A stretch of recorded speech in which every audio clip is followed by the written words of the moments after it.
Now we are moving towards the third slide, but before doing this, come back to the second slide and look at the diagram. Can you see here in the last is a diagram um, which is with the labeling of phototrophism. तो ये diagram just मैं आपको इसलिए explain करना चाहूँगी ताकि आपको अगर कोई कंफ्यूजन है ट्रॉपिक मूवमेंट में तो वो क्लियर हो जाए। अब मैं आपको मतलब आप ये समझ लें, कोई भी जब प्लांट होता है तो उस पे दो किस्म की फोर्सेस इम्पैक्ट करती हैं। एक होती है ग्रेविटी और दूसरी होती है सनलाइट की फोर्स। वो उसको अपनी तरफ खींचती है, ग्रेविटी उसको अपनी तरफ खींचती है। अब जो शूट्स हैं, शूट कहते हैं अपर पार्ट, जो प्लांट का अपर पार्ट है ना उसको शूट कहा जाता है। तो ये जो शूट है, इस शूट पे भी दो फोर्सेस इफेक्ट कर रही हैं। उसको सनलाइट भी अपनी तरफ खींच रही है, उसको ग्रेविटी भी अपनी तरफ खींच रही है। बट ये शूट क्या कर रही है, उसका जो रिस्पॉन्स है वो सनलाइट की तरफ पॉजिटिव है और मतलब ग्रेविटी की तरफ नेगेटिव है। नीचे की तरफ वो मूव नहीं करे, वो अपवर्ड उसकी मूवमेंट है, नीचे की तरफ उसकी डाउनवर्ड मूवमेंट नहीं है। तो इसका response sun towards the sunlight is positive and towards the gravity is negative. अब आ जाते हैं रूट्स पे।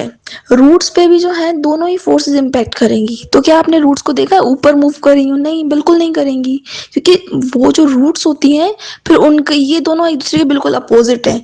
रूट्स जो है फिर वो नेगेटिव रिस्पॉन्स देती हैं सनलाइट को और पॉजिटिव रिस्पॉन्स दे रही होती है ग्रेविटी को। तो इसलिए उनकी जो मतलब उनकी जो डायरेक्शन होती है वो डाउनवर्ड होती है towards the centre of earth.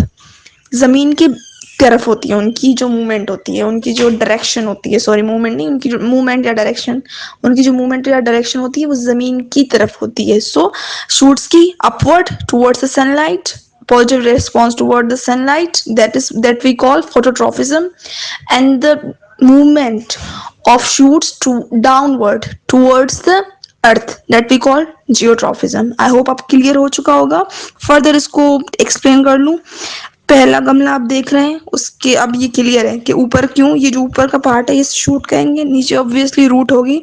अब ये गमला जो है ना, ये जो आपको टेढ़ा हुआ नजर गिरा हुआ है, ऑलमोस्ट ये गिरा ही हुआ है, बल्कि पूरी तरह गिरा ही हुआ है। अब यहाँ पे आप देख सकते हैं कि किस तरह जब इस गमले को टेढ़ा किया गया है तो इसकी शूट की डायरेक्शन देखें आप। क्या वो शूट सीधी तरफ मूव करेगी? नहीं, वो फिर से अपवर्ड, उसकी जो मूवमेंट है वो सिर्फ अपवर्ड होगी टुवर्ड्स द सनलाइट। यहाँ पे रूट्स को नहीं दिखाया गया, लेकिन यहाँ पे जो रूट्स की मूवमेंट होगी ना वो होगी टुवर्ड्स द अर्थ, डाउनवर्ड। इसके लिए मैं एक डायग्राम आपको दिखा दूंगी, मैं एडिट कर लूँगी यहाँ पे। वो डायग्राम जो होगी वो आपको क्लियर कट बता दी किस तरह जो शूट्स हैं वो ऊपर की तरफ मूव कर रहे हैं, positive respond toward the sunlight that we call phototropism, and the positive response of roots towards the gravity that we call geotropism. Geo actually word जो है वो अर्थ के लिए यूज होता है, तो geotropism. Okay, now we are going, now let's move towards the sensitivity in animals, third slide. अब आ जाते हैं, डिस्कस कर लेते हैं sensitivity in animals. Tactic movement ये तो आपने पहले भी मैं आपको क्लियर कर चुकी हूँ। जिस तरह सिंपल आपने अलजी के लिए पढ़ी मूवमेंट, ये भी सेम ही है, सिर्फ यहाँ पे ऑर्गेनिजम्स में डिफरेंस है। यहाँ पे जो एग्जांपल है ये सेम ही मूवमेंट है, इसमें पूरा का पूरा ऑर्गेनिज्म इन्वॉल्व होता है। और इस मूवमेंट में हमारे पास जो एग्जाम्पल्स हैं वो है amoeba and paramecium. These are actually the simple animals. जिस तरह अलजी सिंपल प्लांट्स है, उस तरह ये जो एमोबा और पेरामेशियम है ना, ये सिंपल एनिमल्स हैं। तो ये भी किसी भी मीन्स लाइट की तरफ, टेम्परेचर की तरफ और वाटर की तरफ या किसी केमिकल सब्सटेंस की तरफ मूव करेंगे या उससे दूर मूव करेंगे, उसको पॉजिटिव रिस्पॉन्ड देंगे, toward move they move towards the stimuli, और किसी भी स्टिमुलाई को ये नेगेटिव रिस्पॉन्ड देंगे, they move away from that away from that stimuli. So इनका सेम ही है जैसे हमने पहले उसके लिए पढ़ा था, टेक्टिक मूवमेंट्स इन अलजी, इनका सेम ही है। और इवन ये जो एमोबा और पेरामेशियम है यूनिसेलुलर ही ऑर्गेनिजम्स हैं, लेकिन यूनिसेलुलर एनिमल्स हैं, सिंपल एनिमल्स। अब आ जाते हैं सेंसिटिविटी इन मैमल्स। अब मैमल्स जो है वो सबसे ज़्यादा वेल डेवलप्ड ग्रुप है वर्टिब्रेट्स का। जो सबसे ज़्यादा वेल डेवलप्ड वर्टिब्रेट ज़मीन में पाए जाते हैं, जिनकी हर चीज़, जिनका हर ऑर्गन, जिनका हर सिस्टम वेल डेवलप्ड है। आपके अगर सराउंडिंग में आप चेक करें, आप किसी भी चीज़ को फ़ौरन से फ़ील करते हैं ना, आपको किसी चूंटी ने काट लिया, आपको फ़ौरन से पता चल जाता है, चूंटी आपकी बॉडी पे चल रही है, आपको पता चल जाता है, आपकी बॉडी में इंटरनली कोई चेंज आ रहा है, आपको पता चल जाता है, आपके मसल्स मूव कर रहे हैं, आपको पता चल जाता है, हर चीज़, थोड़ा-सा पेन हो रहा है, वो आपको फ़ील हो रहा है, हर चीज़ को आप फ़ौरन से रिस्पॉन्ड करते हैं, ह्यूमन बीइंग्स। और ये सिर्फ ह्यूमन बीइंग्स पे नहीं है, वी आर हम जो बात कर रहे हैं ना, वो जर्नल किसी मैमल की बात कर रहे हैं। जो भी मैमल्स हैं, उन सब में ये प्रॉपर्टी पाई जाती है कि वो किसी भी चीज़ को बहुत जल्दी रिस्पॉन्ड करते हैं, वो बहुत सेंसिटिव हैं। जो भी स्टिमुलाई होता है ना, उसकी तरफ वो बहुत ही ज़्यादा सेंसिटिविटी शो करते हैं, बहुत इरिटेबिलिटी शो करते हैं। क्योंकि उनके जो सिस्टम्स हैं, उनके पास 2 सिस्टम होते हैं, जो मैमल्स हैं ना, इनके पास 2 सिस्टम्स होते हैं, जिनकी हेल्प से ये चीज़ों को फ़ौरन से फ़ील कर लेते हैं। ये सिस्टम कौन से हैं? अब इन पे आ जाते हैं। First system nervous system and the second one is endocrine system. अब ये जो दोनों सिस्टम्स हैं, ये रिस्पॉन्सिबल हैं आपकी इरिटेबिलिटी के लिए, आपकी फ़ौरन से जो आप सेंसिटिविटी शो करते हैं किसी भी चेंज की तरफ, किसी भी स्टिमुलाई की तरफ, उसके लिए ये दोनों सिस्टम्स जो हैं रिस्पॉन्सिबल हैं। ये इन दोनों सिस्टम्स की कोऑर्डिनेशन होती है, ये साथ में काम करते हैं। सपोज जैसे मैंने आपको अच्छा आप एग्जांपल ले लें, पहले मैं आ जाती हूँ नर्वस सिस्टम के। आपका जो नर्वस सिस्टम है, ये जो दोनों सिस्टम्स आपकी मीन सेंसिटिविटी में या आप किसी भी चीज़ को रिस्पॉन्ड करते हैं उसके लिए इन्वॉल्व है। पहला नर्वस सिस्टम कंसिस्ट किन किन चीज़ों पे हो रहा होता है। तो नर्वस सिस्टम जो होता है वो 3 चीज़ों पे कंसिस्ट होता है या 3 चीज़ों का बना हुआ होता है। The first one is brain, ये तो सबको पता होगा ब्रेन क्या है। Spinal cord second one.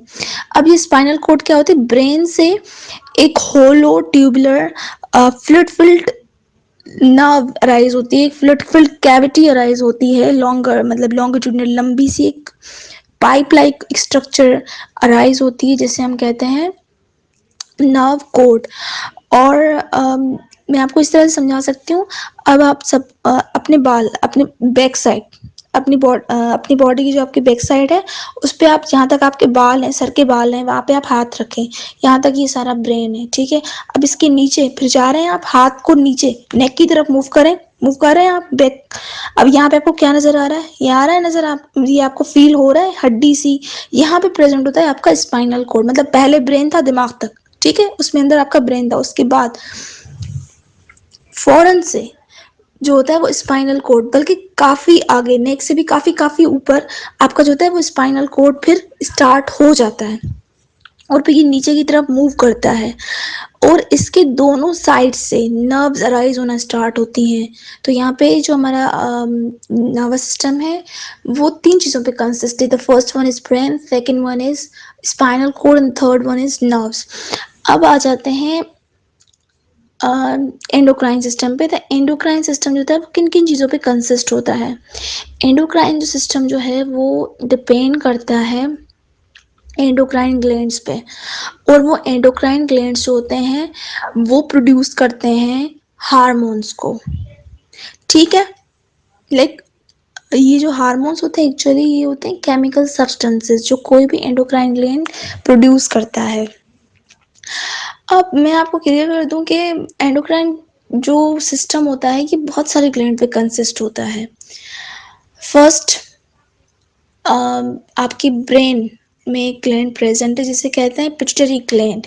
ये जो ग्लैंड है एक्चुअली ये कोऑर्डिनेशन है, ये मैंने वर्ड पहले भी यूज़ किया ना, कोऑर्डिनेशन, कि ये जो आपकी इरिटेबिलिटी है, सेंसिटिविटी है किसी भी स्टिमुलाई की तरफ, ये क्यों है? क्योंकि एक बॉन्ड, एक कोऑर्डिनेशन पाई जाती है आपके नर्वस सिस्टम और आपके एंडोक्राइन सिस्टम के बीच में। अब जो है वो मीन्स एंडोक्राइन सिस्टम जो होता है, तो यहाँ पे आपके ब्रेन में एक ग्लैंड प्रेजेंट होता है, उसे कहते हैं पिट्यूटरी ग्लैंड। तो ये जो है ना, ये एक वे है दोनों के बीच में कोऑर्डिनेशन का, एक पाथ है। क्योंकि जो नर्वस सिस्टम होता है ऑब्वियसली वो ब्रेन पे मेजॉरिटी उसकी जो होती है वो ब्रेन पे कंसिस्ट होती है। और आपके जो बाकी की ग्लैंड्स है वो लोअर बॉडी पार्ट में होते हैं, नीचे की जो आपकी बॉडी, ब्रेन के आगे जो, ब्रेन के नीचे जो बॉडी है, सारे के सारे उसमें प्रेजेंट होते हैं। तो ये कोऑर्डिनेशन एक वे है। आपके नर्वस सिस्टम और आपके एंडोक्राइन सिस्टम के बीच में कोऑर्डिनेशन की वे है, जिसे हम कहते हैं पिट्यूटरी ग्लैंड। ठीक है। और उसके अलावा बहुत से ग्लैंड है, फिर आपके नेक पे आ जाते हैं। नेक में होते हैं thyroid glands and parathyroid glands. फिर उसके बाद आपकी जो एब्डोमिनल पार्ट है उस पे आपका जो एब्डोमेन है उसमें प्रेजेंट होते हैं एड्रेनल ग्लैंड्स। तो बहुत सारे ग्लैंड्स एक्चुअली सीक्रेट किए जाते एक बहुत सारे ग्लैंड्स जो होते हैं वो प्रेजेंट होते हैं। और हर एक ग्लैंड जो होता है वो बहुत सारे हार्मोन प्रोड्यूस कर सकता है। ऐसा नहीं है कि कोई भी ग्लैंड जो है वो एक हार्मोन प्रोड्यूस करे। अब आपने कभी सुना है डायबिटीज तो आजकल आम है, शुगर जिसे हम कहते हैं। तो शुगर जो होती है उसके लिए दो हार्मोन रिस्पॉन्स, उसके मेंटेनेंस के लिए दो हार्मोन रिस्पॉन्सिबल होते हैं। एक होता है इंसुलिन, एक होता है ग्लूकेगॉन।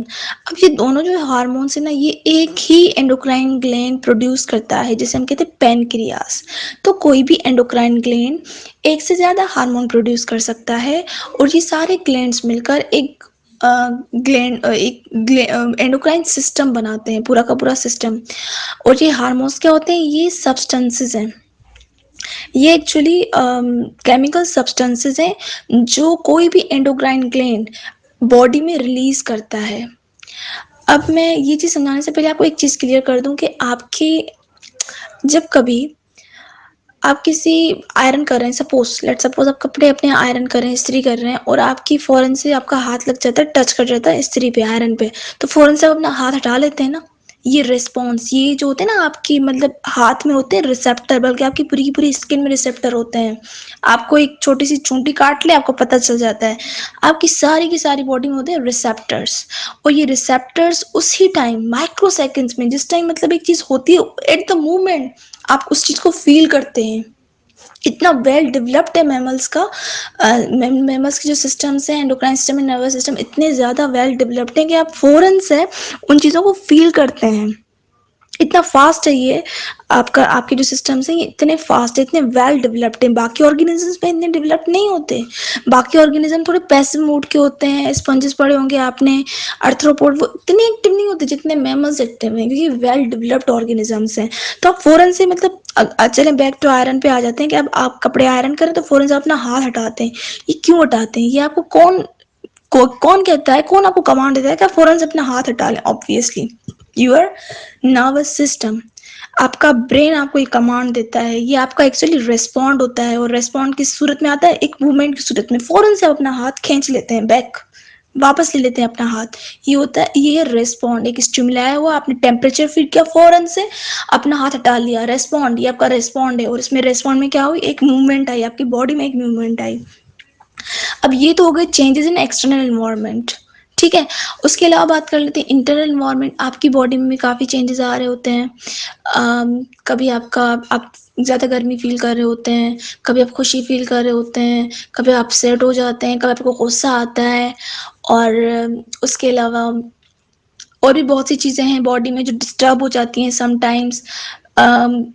बहुत सी चीज़ें होती हैं, लाइक कभी आपका कोई बॉडी का जो ऑर्गन है वो सही से फंक्शन नहीं कर रहा। तो ये जो डिस्टर्बेंसेस हैं, ये भी आपका माइंड, एक्चुअली ये डिस्टर्बेंस होती ही रहती है। कभी हम ज़्यादा खा रहे हैं, कभी कम खा रहे हैं, कभी पानी कम पी रहे हैं, कभी पानी ज़्यादा पी रहे हैं। तो ये डिस्टर्बेंसेस आपकी बॉडी में होती ही रहती हैं, लेकिन आपका जो दिमाग है ना, ये इन चीज़ों को डिटेक्ट करता है, फ़ौरन से डिटेक्ट करता है।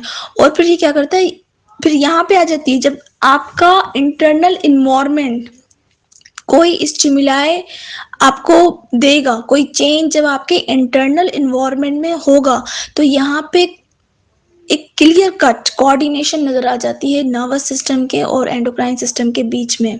ठीक है।